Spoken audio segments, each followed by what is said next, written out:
오히려 이런 소재가 소재적으로 이제 부담스러울 수도 있어. 봐봐.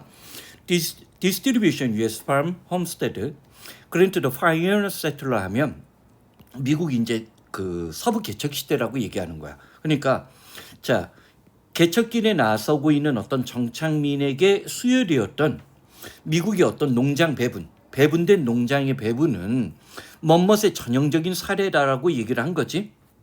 그러면서 프로퍼티 이때 부동산이야 이게. 땅이야 땅. 쉽게 얘기하면 재산이란 뜻, 속성이란 뜻도 있지만 기본적으로 할당된 땅들은 were allocated 할당되어졌는데 서베이 기본했다는 거야. 그것은 자 regular 규칙적인 north and south and east and west boundary 쉽게 얘기하면 지도되고 지도에 나타난 평면을 놓고 좌우 평방 뭐 이 정도 네 땅 네가 가져 하는 식으로 할당이 되어졌고 그것은 regardless 뭐에 상관없던 거야. 얘가 이제 명사로 썼는데 그 땅이 어디에 놓여져 있는지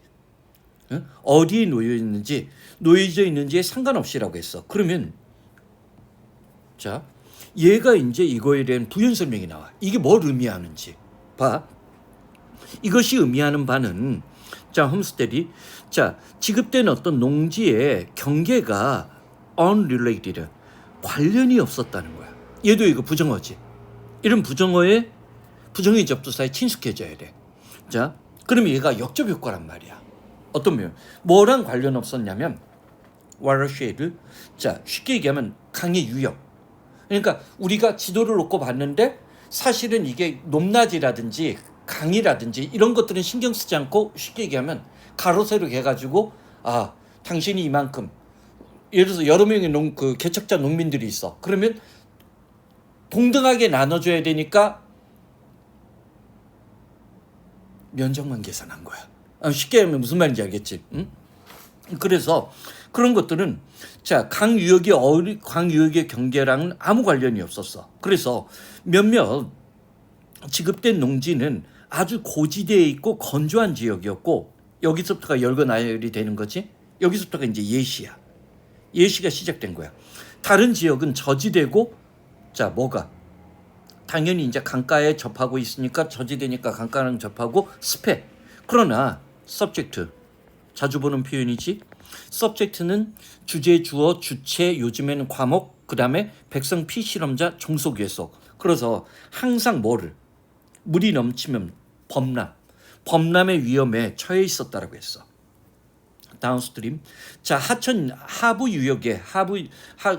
유역에 있는 어떤 땅의 소유자들은 이로전 침식이나 상류의 어떤 땅에서 내려온 어떤 부산물들을 통제할 수가 없는 거야.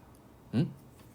그러므로 그리고 그 높은 지대, 상류 지대의 땅을 소유하고 있는 사람들이 환경에 끼치고 있는 영향은 언제든지 또 다른 하류 지대에 있는 땅 소유자에게 해를 끼칠 수도 있었어. 그러나 낮은 지대의 땅 소유자에게는 별다른 선택이 없었다라고 했어. 여기까지 다 봤어? 그러면 더 이상 볼 필요가 없다고 봐. 문제 푸는데 이 정도 예시면 봐. 자, depending on 뭐에 따라서 자 개척자로 나선 사람들이 이해관계 얘기가 나와? 반영되지 않았단 말이야. 정부가 무조건적으로 뭐야? 균등하게 또는 뭐 그 사람들이 노력한 거에 따라서 할당을 한 거지. 가족 수에 따라서 뭐 할당을 했을 수도 있고 선생님들 그 내부 규칙은 몰라. 이거 아니란 말이야. 자 항상 얘기하지만 빈칸 늦게 보기는 정답을 찾지 말고 이렇게 긴 보기가 나오면 오답이 해당되는 단어 표현이 있어. 자 땅의 경계는 뭐를 반영하고 있었냐면 이건 정반대지. 자 강물이 어디로 흐르냐에 따라는 경계를 반영하고 있었다. 이건 정반대지. 논지의 정반대니까 한데 자 아메리칸 원주민 얘기 나와 안 나와? 그 얘기 안 나온단 말이야. 안 나오니까 네이티브 제거해버리고 비효과적으로 경계가 설정이 됐는데 뭐에 따라서? 자연 경계에 따라서. 이게 매력적인 오답이야. 자, ineffective 비효과적인 어떤 설정이었는데 자연적인 경계를 따라서 했다? 요 뒷부분이 문제가 되지. 그 다음 자 artificial 인위적이고 인공적이라는 것은 다른 의미로 하면 arbitrary. 우리 앞에서 나왔던 거 기억나지? 임의적이고 자의적이었던 거야.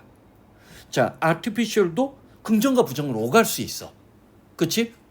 인위적이고 인공적인 인위적인 어떤 경계물이었는데 그것은 뭐라? 자연적인 경계랑 일치하지 않았다라고 했지. 4번이 끽해야 나는 매력적인 오답이었을 거라고 봐. 근데 4번과 5번의 논지는 정반대가 되니까 우리는 5번에 확신을 둘 수 있는 거지. 보기를 4번을 매력적인 오답으로 던졌다 하더라도 난 위협적이지는 않았다고 보는 거야. 응?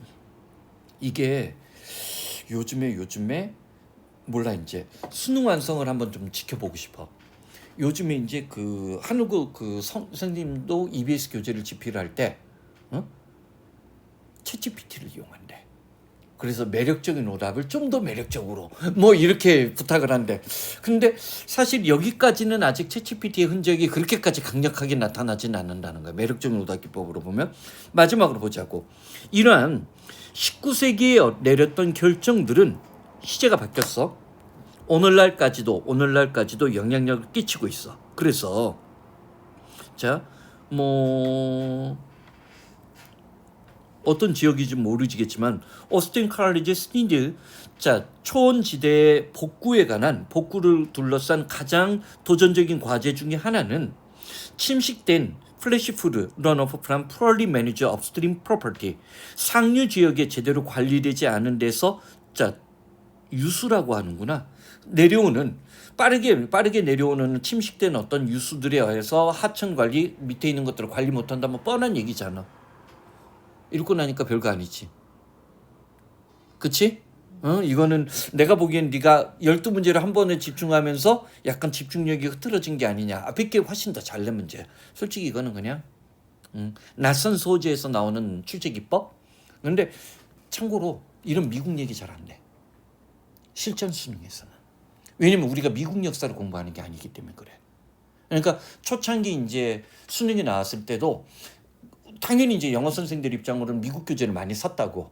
근데 선생님이 공통적으로 느끼는 건 뭐냐면 지나치게 미국적인 소재는 안 내.